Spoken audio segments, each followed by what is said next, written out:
Coming up on Arirang News, the nuclear envoys of South Korea and the U.S. meet in Seoul to discuss humanitarian aid for the North. The U.S. envoy says he's ready to meet with North Korean officials at any time. South Korea ramps up its vaccination campaign with millions of doses to arrive in the country soon from Moderna. From today, the distancing rules have changed in Seoul, so restaurants have to close at 9 p.m. And a typhoon is on course for the southern coast of Korea, expected to make landfall on Jeju Island tonight. The affected regions are on alert for potential flooding and landslides. It's 5 o'clock p.m. here in Seoul. Thank you for joining us on Arirang News. I'm Devin Whiting. South Korea's exports in the first 20 days of August were up around 41% from a year ago as demand rose for semiconductors, steel, and petroleum products. According to the Korea Customs Service, exports in that period amounted to more than $32 billion. Exports of semiconductors were up about 40%, steel 57%, and petroleum products 55%. Exports to the U.S. and Japan both rose by about 50%. South Korea's exports have been increasing for 10 months in a row, but so far this month, imports were also up, and by even more. Imports rose 52%, resulting in a trade deficit of $3.5 billion. Food prices have risen sharply in the pandemic, and data show how badly that's affected South Koreans on the lowest incomes.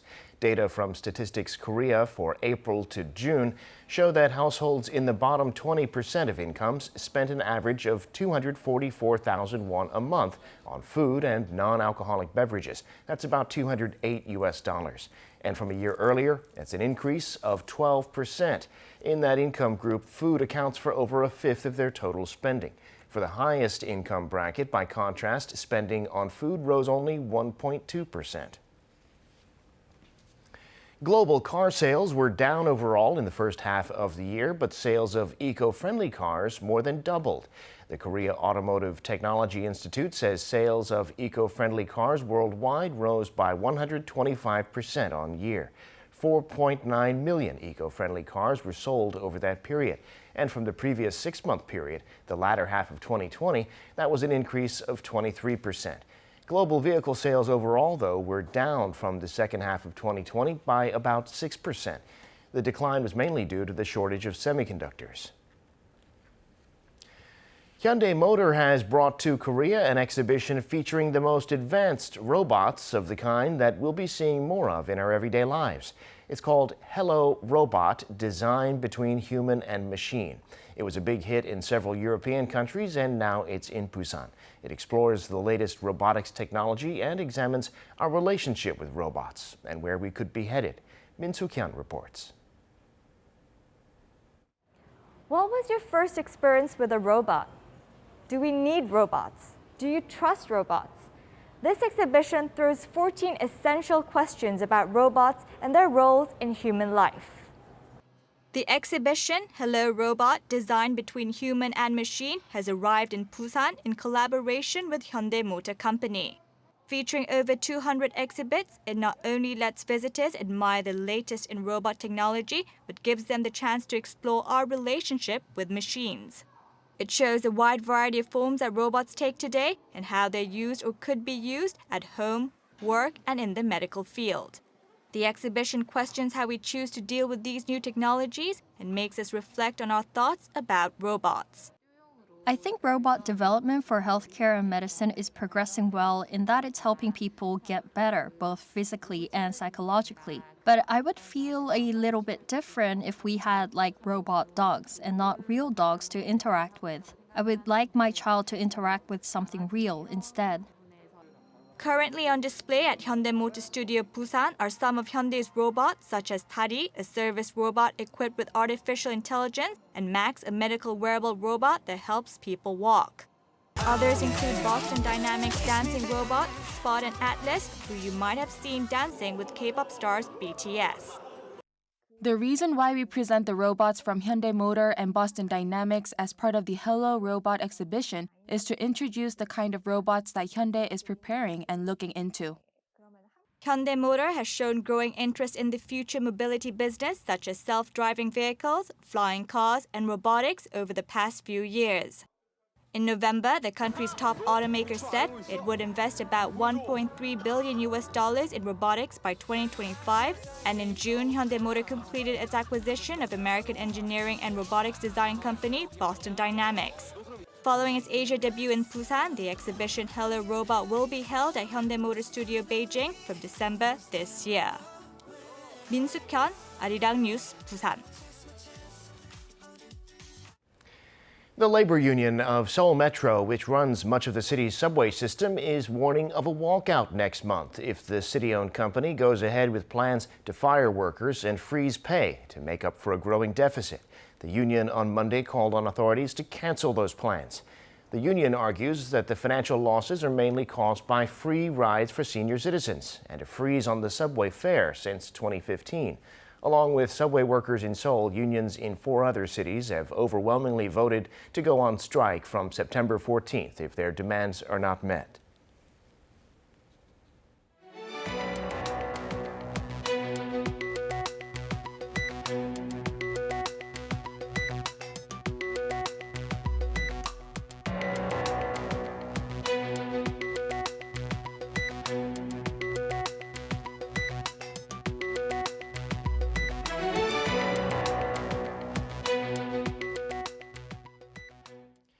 Time now for an in-depth look at the market news on this Monday, and for that I'm joined on the line by Dr. Yang Jun-seok, Professor of Economics at the Catholic University of Korea. Professor Yang, good afternoon. Thanks for coming on today. Happy to be here. Well, let's start with Wall Street. Stocks bounced back on Friday, led by tech shares. All the main indices higher, the Nasdaq by 1.2%, but U.S. stocks were still down for the week. What's the story in the global markets? Okay, well, as you said, after falling for most of the week, the market rose on Friday, but not enough to recover. For the week, Dow fell by 1.1%, S&P fell by 0.6%, and Nasdaq fell by 0.7%.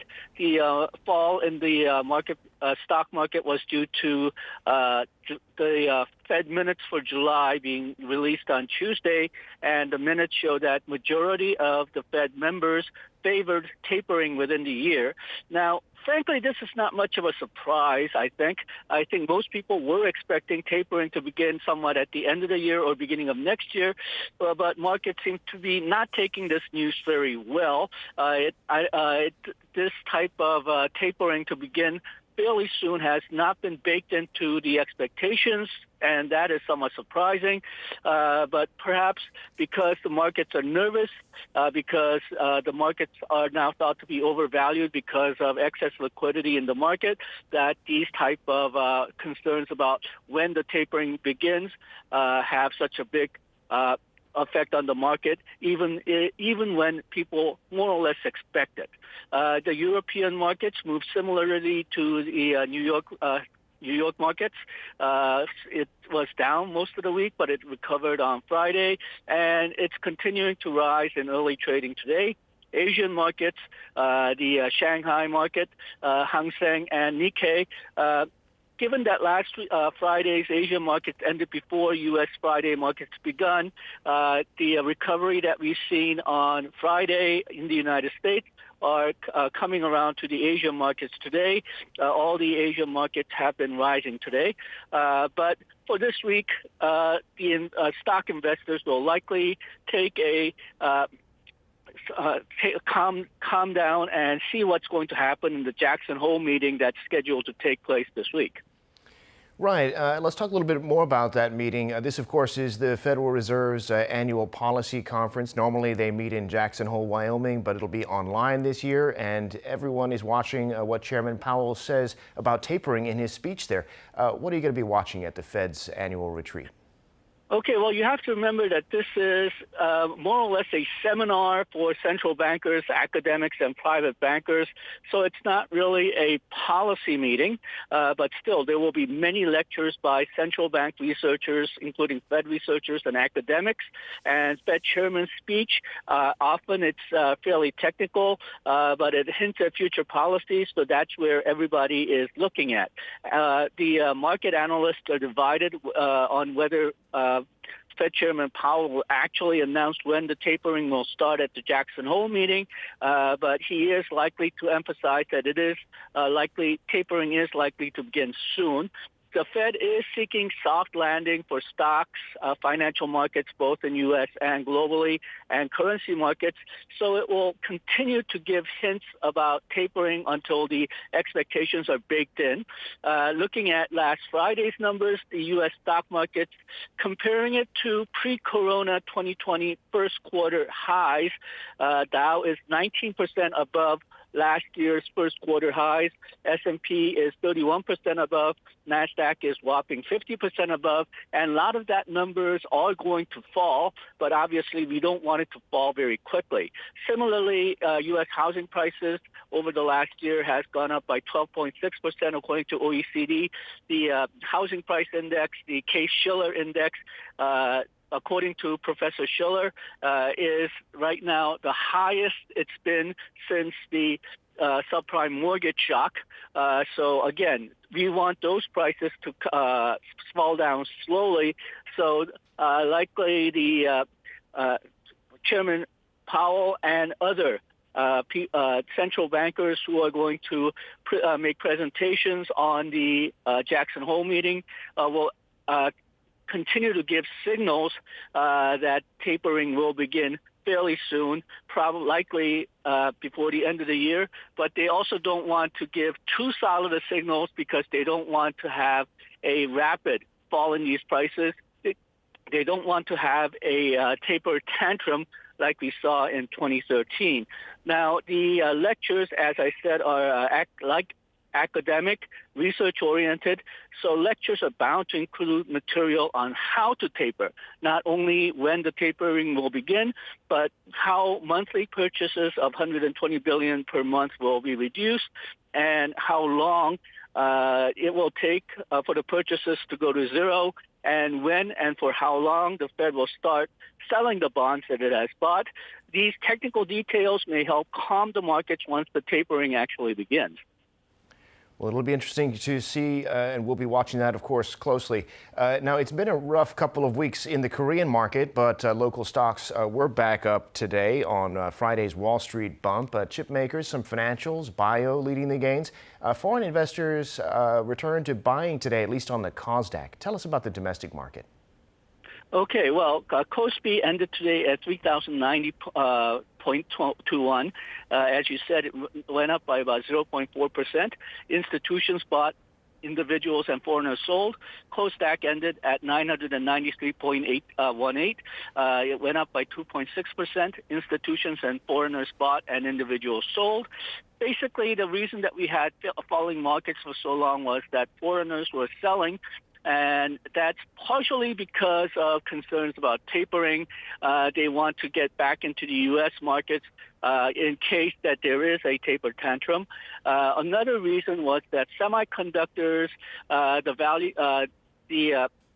only foreigners but also domestic institutions and individuals were selling semiconductor stocks like Samsung and Hynix, partially because there were some reports saying that semiconductor market for this year has hit a peak, that the semiconductor users now had built up a substantial inventory and they will not be buying semiconductors much for the rest of the year. But over the weekend, there were some countering reports saying that market is not oversaturated, that the demand will be strong.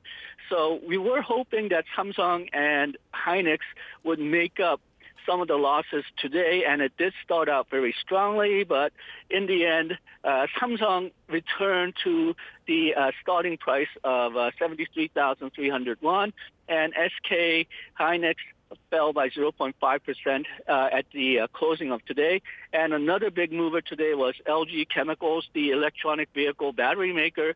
Over the weekend, GM has announced that because of a couple of fires that they had with the LG Chem produced batteries, that GM will seek compensation from LG Chem, and that has led to a 9% drop in their stock price today. Well, finally, Professor, we discussed the Fed meeting. Lots more coming up, though, including U.S. housing data, the Bank of Korea's own monetary policy meeting. What's on your radar in the week ahead? Okay, well, it will be very interesting to see what the Bank of Korea decides on two fronts.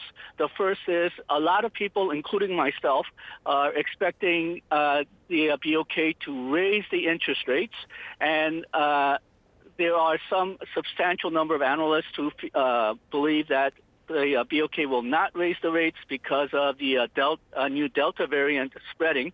But for the people who do expect the interest rate to rise, there's a big question on whether it'll be 0.25% or 0.5%. So all of that is up to question. And then during this BOK meeting, they will also show their latest projections for the growth rate for the Korean economy. We'll see whether it adjusts because of the Delta variant, not only in Korea, but throughout the world. Other statistics, on Tuesday, Bank of Korea releases the household credit data for the second quarter and August consumer trends. That'll show us whether the economy recovery is strong or not. And for foreign data, on today, the U.S. existing home sales and new home sales data should come out. We should see, as we mentioned, the U.S. home prices have gone up a lot. So we'll see whether that trend is continuing. And then on Friday, U.S. personal consumption expenditure price index will come out. This is a price index that the Fed looks at when they decide whether what to do with the interest rates. So this will be, at least for analysts, more important data than consumer price index inflation. All right, Professor, we'll have to leave it there for today. Thank you, as always, for sharing your insights with us. We appreciate it. Thank you.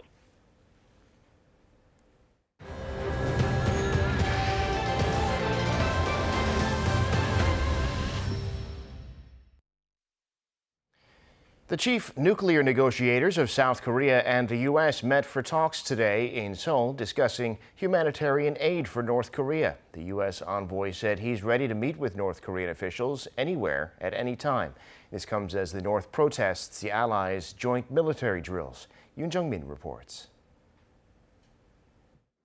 After meeting his Korean counterpart in Seoul on Monday, U.S. Special Envoy for North Korea, Sung Kim, reiterated that he still looks forward to meeting his North Korean counterparts.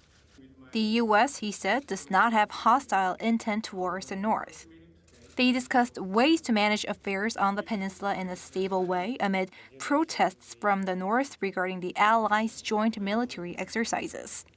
The ongoing U.S.-ROK combined military exercises are long-standing, routine, and purely defensive in nature, and support the security of both of our countries. I continue to stand ready to meet with my North Korean counterparts anywhere at any time. It was their second face-to-face meeting in about 2 months. Also discussed were the issue of providing the North with humanitarian aid so it can better protect people's health in the pandemic and increasing the North's supply of drinking water. South Korea and the US have discussed possible humanitarian cooperation with North Korea in areas including public health, infectious disease prevention, drinking water and hygiene. We have also discussed humanitarian aid to the North through international organizations and NGOs. The U.S. envoy had a separate meeting the same day with his Russian counterpart Igor Morgulov, who is also in Seoul, and he met with senior officials at Seoul's Unification Ministry. They seem to have discussed cooperation to bring Pyongyang back to the negotiating table. Sung Kim is set to meet Seoul's Unification Minister Lee In-young on Tuesday. Morgulov will be meeting his South Korean counterpart Do on Tuesday and the Unification Minister on Wednesday. Yoon Jung-min, Arirang News. South Korea's vaccination campaign is getting back on track. The authorities say more than 7 million doses of the vaccine from Moderna will arrive in the next 2 weeks. That could enable the process to go faster by reducing the interval between doses. Shin Yeon reports. South Korea is pushing for more people to get vaccinated.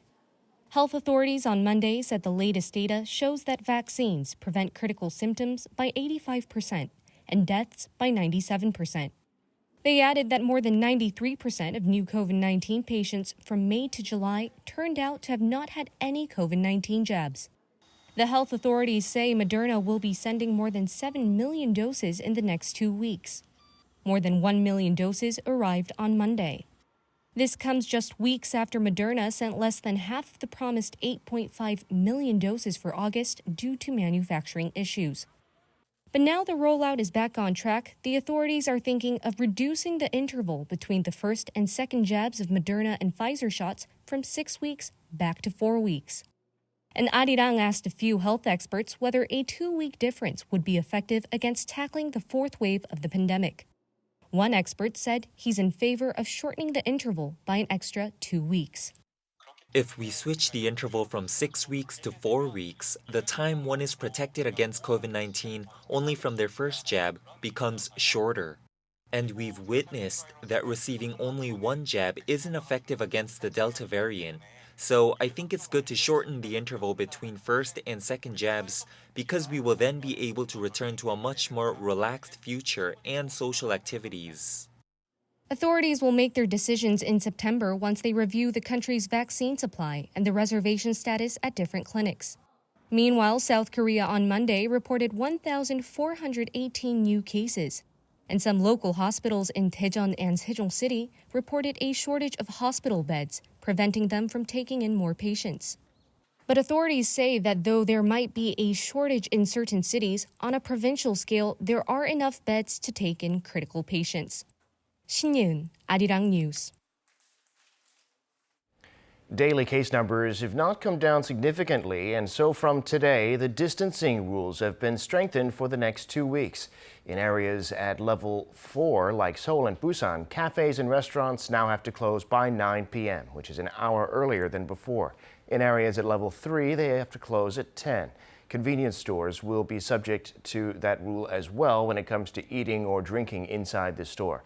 As for private gatherings, no more than 4 people can meet at cafes or restaurants before 6 p.m. and after that time, no more than 2. There can be up to 4 people at night, though, if at least 2 in the group are fully vaccinated.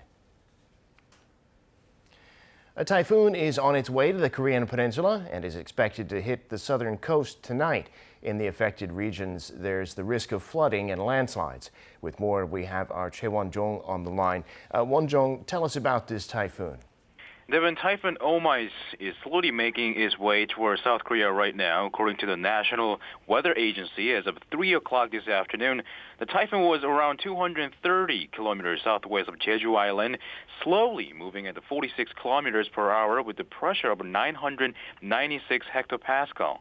It's expected to make landfall in Jeju at around 9 p.m. and pass over the island overnight. That will mean a torrential rainfall of more than 70 millimeters per hour, along with thunder and lightning until Tuesday. By midnight, it will be near the city of Yeosu on the mainland, and by Tuesday at 6 a.m., the typhoon is expected to have cleared the peninsula to the east. The officials from the weather agency also mentioned, depending on the pressure of the typhoon, the route could change throughout the night.